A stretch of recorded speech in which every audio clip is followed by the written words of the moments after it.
نحمده ونستعينه ونستغفره ونعوذ بالله من شرور أنفسنا ومن سيئات أعمالنا من يهده الله فلا مضل له ومن يضلل فلا هادي له أشهد أن لا إله إلا الله وحده لا شريك له وأشهد أن محمدا عبده ورسوله أما بعد أعوذ بالله من الشيطان الرجيم بسم الله الرحمن الرحيم طه ما أنزلنا عليك القرآن لتشقى إلا تذكرة لمن يخشى تنزيلا ممن خلق الأرض والسماوات العلى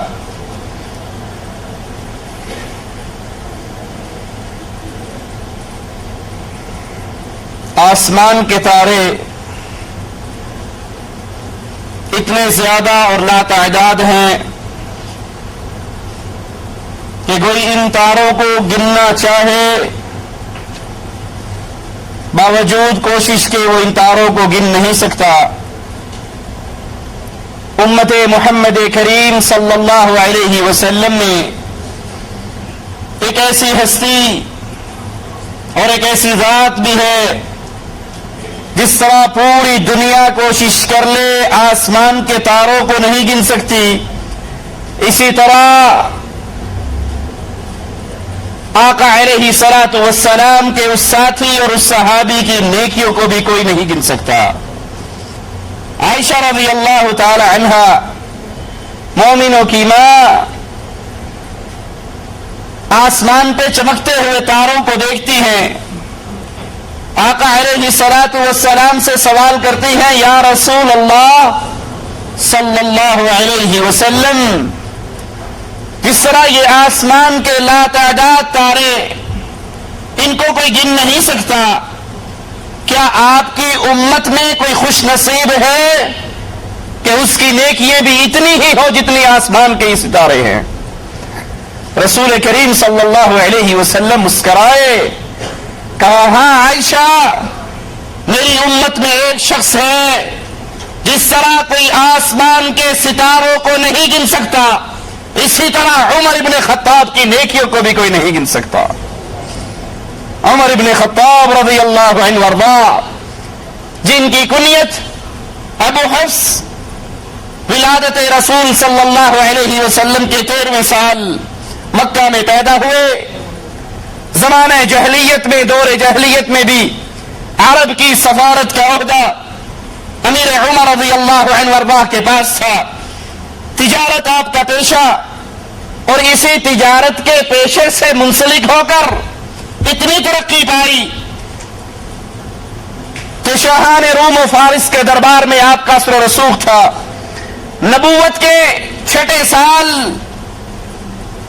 عمر رضی اللہ عنہ وارضاہ لا الہ الا اللہ کے توحیدی نعرے کو اپنے سینے سے لگاتے ہیں، اسلام میں داخل ہوتے ہیں، اور اسلام لانے سے پہلے مسلمانوں کے اور آقا علیہ الصلوۃ والسلام کے شدید ترین مخالف و دشمن ایک دن گلے میں تلوار لٹکائی ہوئی غصے سے گزر رہے ایک مسلمان جس نے اپنے ایمان کو ابھی تک چھپایا ہوا تھا، وہ دیکھتے ہیں تو کہتے ہیں عمر کہاں کا ارادہ ہے؟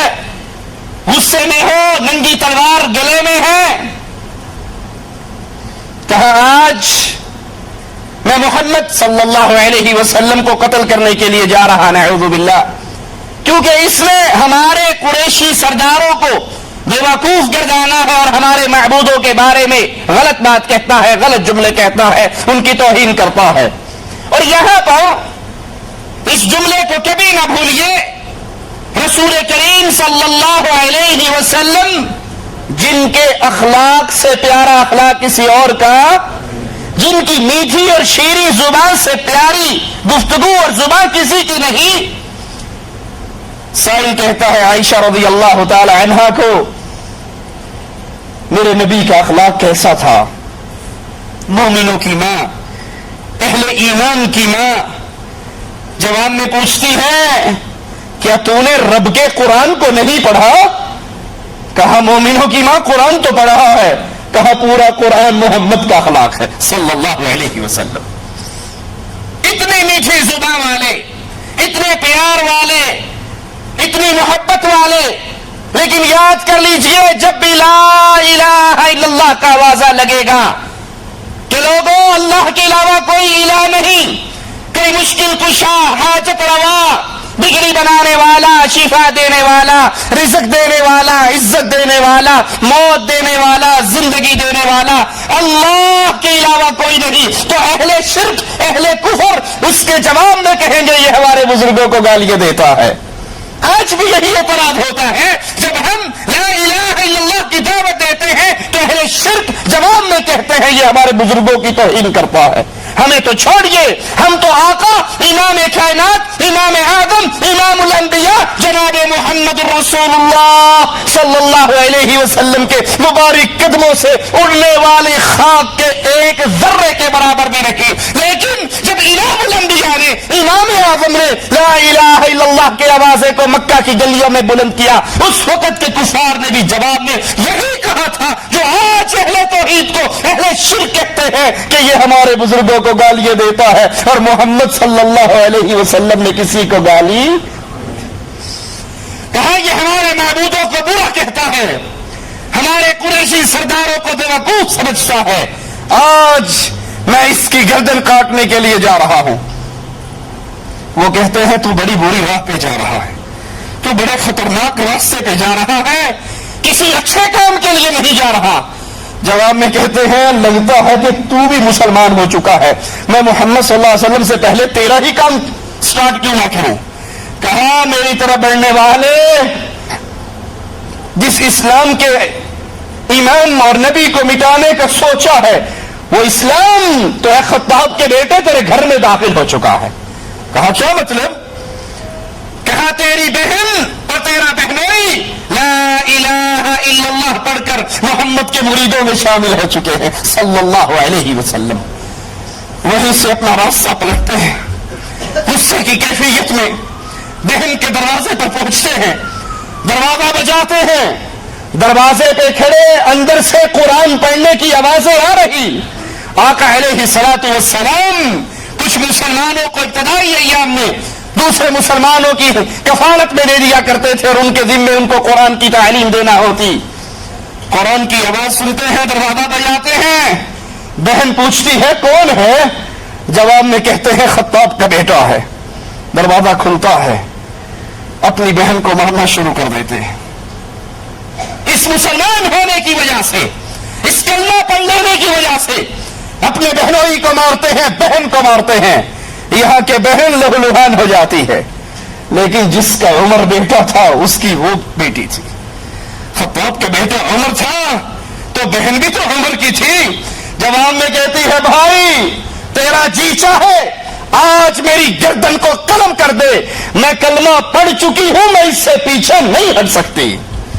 جب بہن کو خون آلود دیکھتے ہیں غصہ تھمتا ہے، گھر میں بیٹھتے ہیں، ایک کتاب پہ نظر پڑتی ہے جس پہ لکھا ہوا ہے بسم اللہ الرحمن الرحیم. اس کتاب کو لیتے ہیں، ان آیات کی تلاوت کرتے ہیں، اور وہ آیات کیا ہے؟ طه ما انزلنا عليك القرآن لتشقى الا تذكرة لمن يخشى تنزيلا ممن خلق الارض والسماوات العلى. اس کو پڑھتے ہیں، ایمان امیر عمر کے دل میں داخل ہو جاتا ہے، بے اختیار پکار اٹھتے ہیں اشہد ان لا الہ الا اللہ. وہ صحابہ جو اس گھر میں موجود تھے، گھر والوں کو قرآن کی تلاوت سکھا رہے تھے، وہ چھپی ہوئی جگہ سے باہر نکلتے ہیں اور بلند آواز میں اللہ اکبر کا نعرہ لگاتے ہیں اور کہتے ہیں عمر ابھی چند دن پہلے ہی ہمارے آقا جناب محمد رسول اللہ صلی اللہ علیہ وسلم نے اللہ سے دعا کی تھی، اے اللہ اسلام کو عزت بخش، دو میں سے کسی ایک انسان سے یا عمر ابن حشام کو لا الہ الا اللہ کی توفیق دے دے یا عمر ابن خطاب کو مسلمانوں کی صف میں شامل کر دے. عمر ہمیں یقین ہے ہمارے نبی کی دعا تیرے حق میں اللہ نے قبول کر لی ہے.